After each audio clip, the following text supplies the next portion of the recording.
If you're heading into 2026 without a clear sales plan, you're already behind. Most product-based entrepreneurs will waste Q1 chasing shiny tactics and big ideas that just don't move the needle in your business. And that's exactly why I'm hosting my new workshop on January 6th. It's called the 2026 Product Sales Success Blueprint. It is going to help build your full sales plan and 90-day revenue roadmap in real time. You're going to walk away with a clear plan on what to sell, when to promote, and where to focus for actual growth. It's all for just $39. This will be the best investment you'll make in your business all year long. Grab your seat at andyhart.com/workshop. That's andyhart.com/workshop. And let's plan your most strategic and simple year yet. Encore December is continuing on the She Sells Differently podcast. I'm so glad that you are here. Today's Encore episode is personal because this one, it started with a friendship that sales almost ruined. And if the word selling makes your stomach churn, if you've ever felt pushy, awkward, or fake trying to promote your business, this episode is your healing. I'm sharing the real reason small business sales often feels icky, a story of what not to do straight from my own life, and 4 countercultural strategies to make sales feel like service. This conversation will show you how to build authentic connections, prioritize people over transactions, and still grow your revenue in a big way.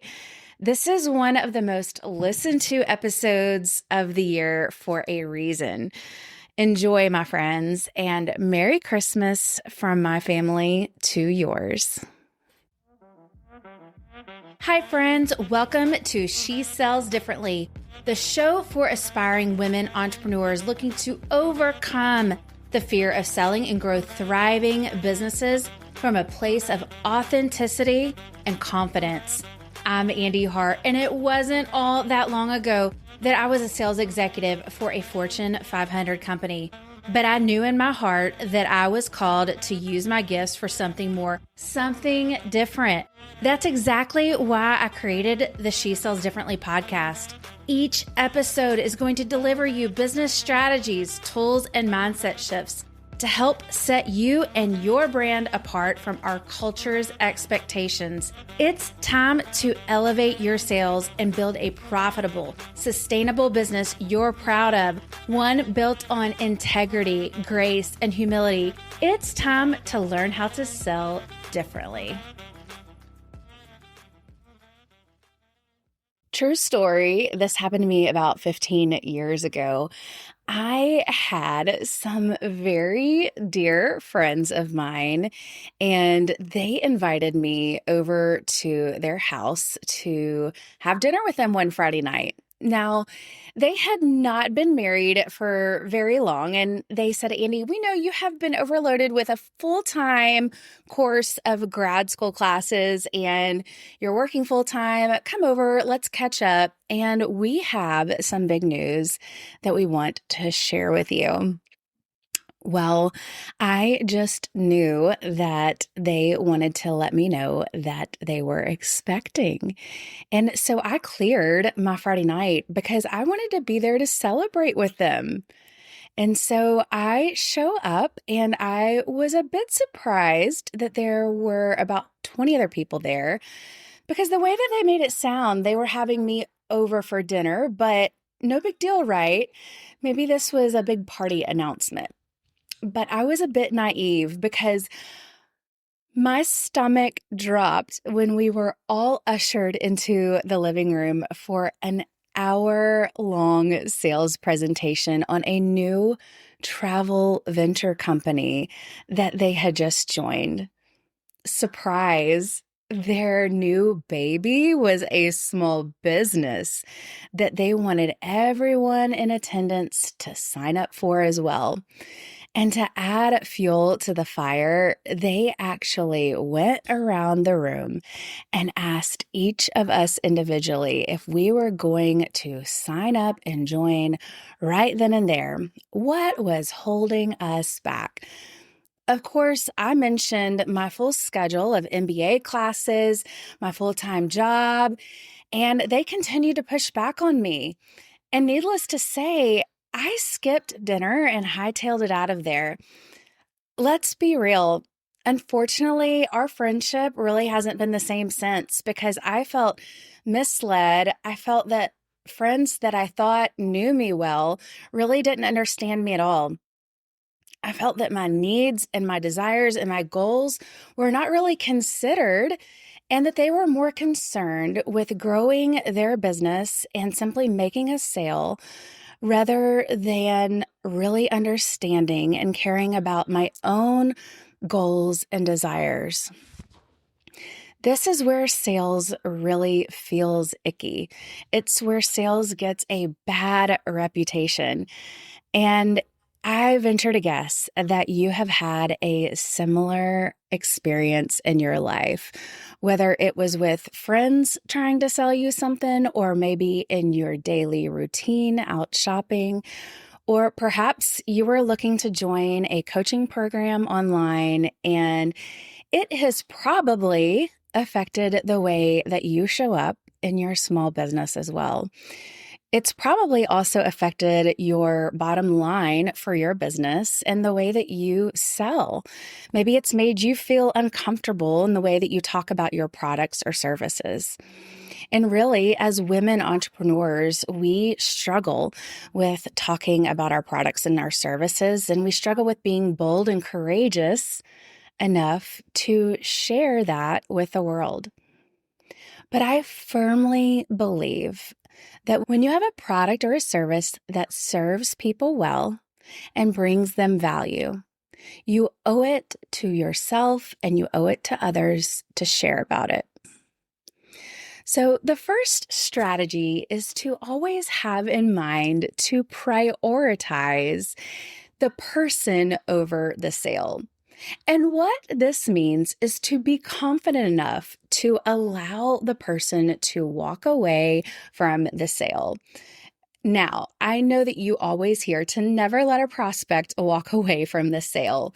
But if you have really connected with this customer and you've asked questions and you have learned what is important to them, and if you've made that connection and they're truly interested down the road, they will remember that, and they will remember that you did not put pressure on them, and they will come back. But if it's not a right fit for them, let them walk away. You would rather them leave and be able to come back to you and your business when it is a right fit for them than to sell them something at the wrong time and have a poor customer experience or buyer's remorse.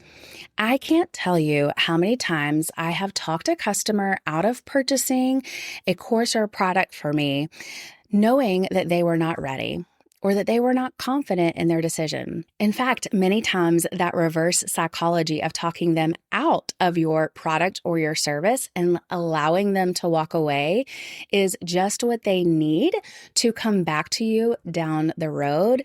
And more times than not, they will be a loyal customer for life and recommend you or your business to their friends.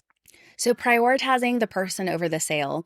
I can't help but wonder how the scenario would have been with my friends that had invited me over for dinner had they actually prioritized my individual goals and what was important to me at that point in my life.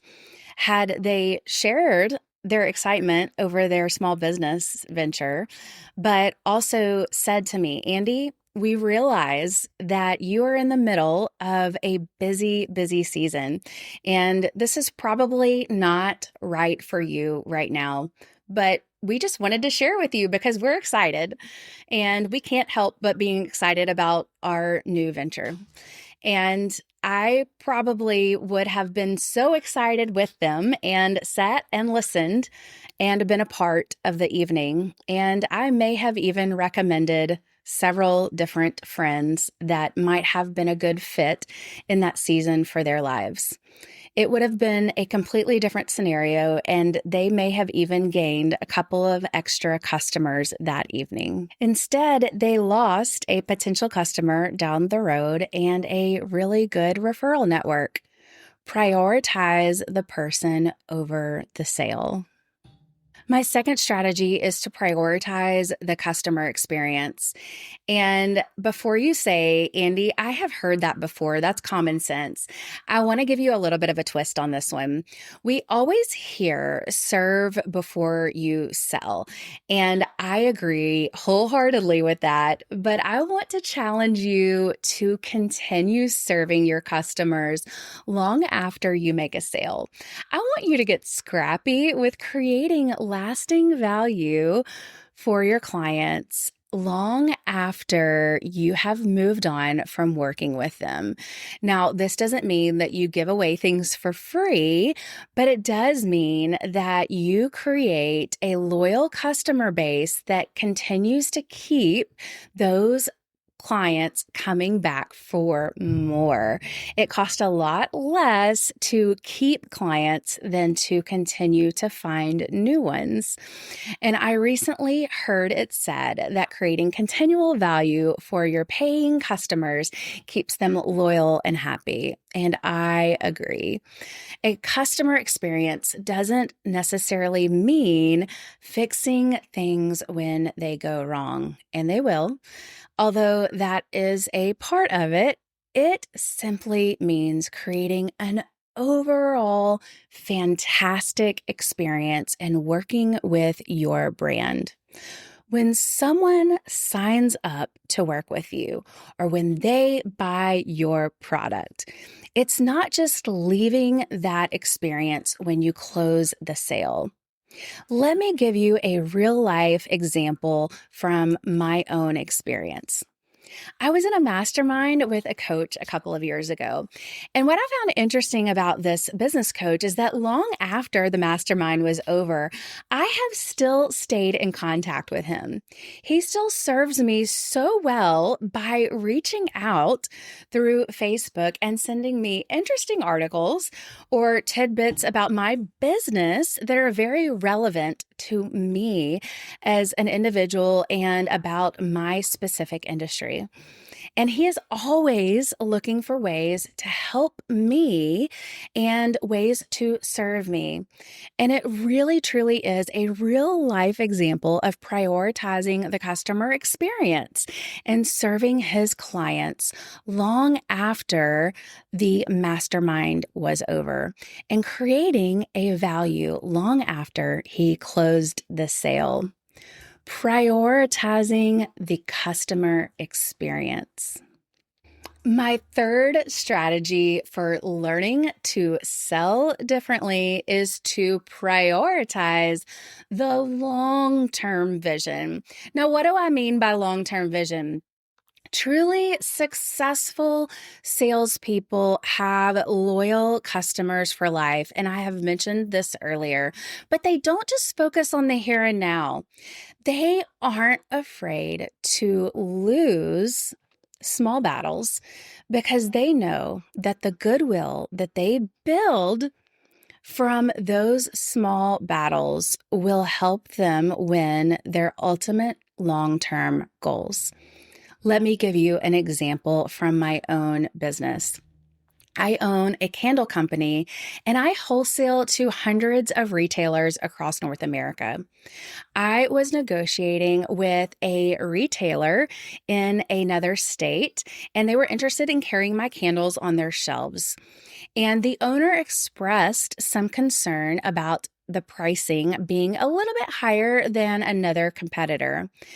But I knew to get my candles on her store shelves, I needed to offer a bit of a concession, but I didn't want to lower my overall pricing.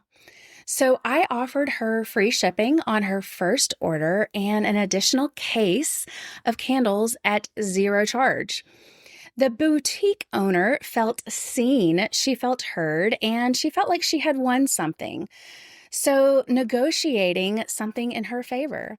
So, I built goodwill and trust, and she ended up placing an order, and it has led to a wonderful long term retail partnership. It's just a simple example of prioritizing the long term vision. And I was able to be flexible and lose a small battle, but build the goodwill and ultimately attain my long term goal of winning that retail partnership. I was prioritizing my long term vision.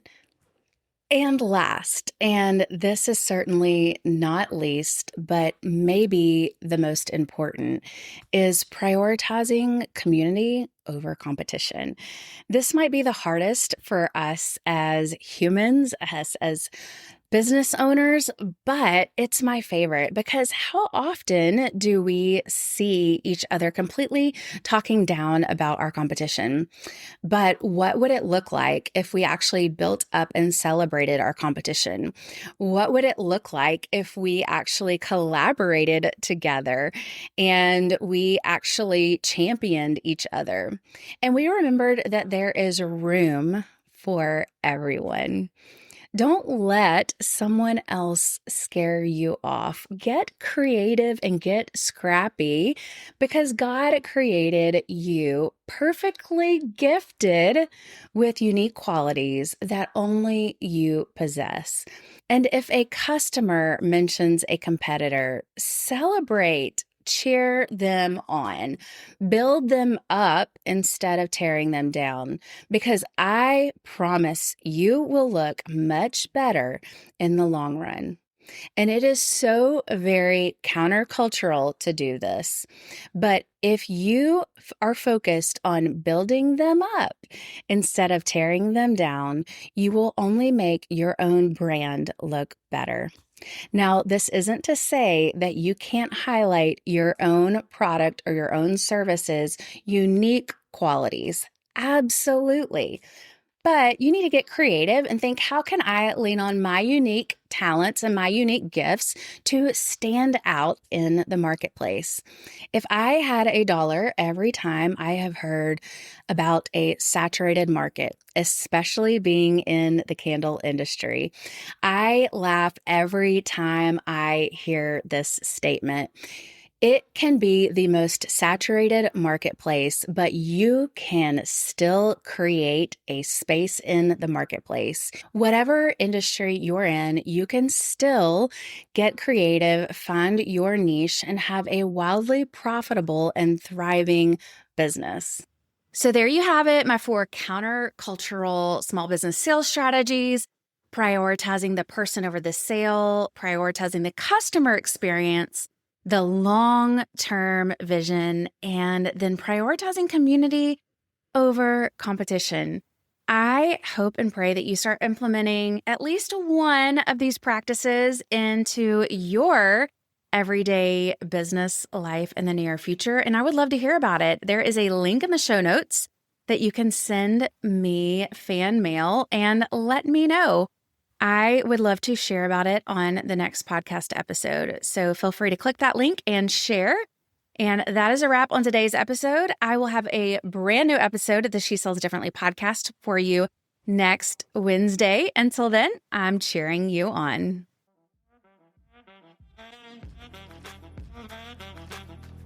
All right, that's a wrap on today's episode of She Sells Differently. Friends, it would be a huge blessing to me if you would take 2 seconds to rate and subscribe to my podcast. New episodes drop every Wednesday. Until then, I'm cheering you on in your entrepreneurial journey. See you next time.